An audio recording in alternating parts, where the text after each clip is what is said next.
రోజు చూడని ఇంత హాయిని మరిచిపోదు మనసు. ఒదిగి ఉండి నీ వాకిటిలో బదులు కోరి నే నిలుచున్నా.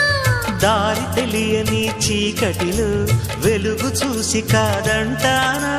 ఊరించి ఇది ఏ మాసం? ప్రేమించే ప్రతి గుండెను అందెల సందడి చేసే హేమంతం ఇది.